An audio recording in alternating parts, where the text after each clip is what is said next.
Data Reform is an initiative that tries to bridge the gap between policy and healthcare system improvement.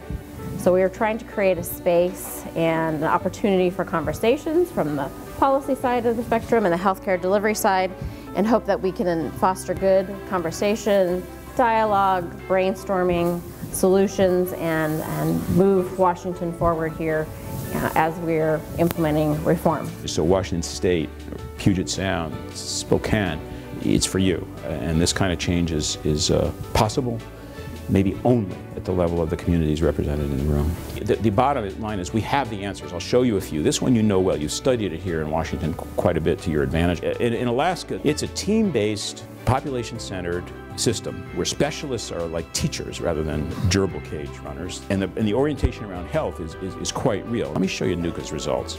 Redesigned care. 50% decline in ED utilization, 53% decline in hospital admissions, 65% lower specialty utilization, 20% reduction in primary care, 75 percentile performance in all quality metrics, 75 to 90 benchmark levels, and the highest rate of satisfaction in patients and employees that they've ever had. The goal, starting from the top, is that everyone would be able to talk.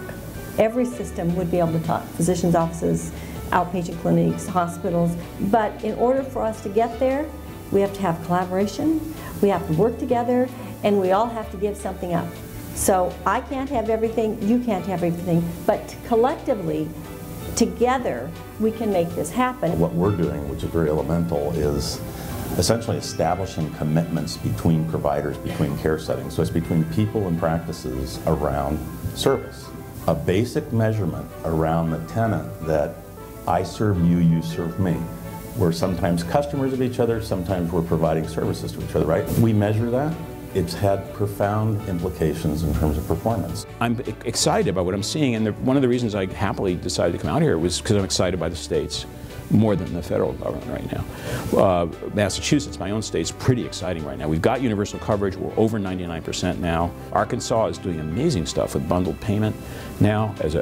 I think Maryland is going to be taking advantage of its all-payer system in a very creative way. Vermont may be the first state that goes to single-payer. I don't know. Some of them want to. Oregon, what Dr. Kitzhaber is doing, Governor Kitzhaber is doing with coordinated care, there's real meat there.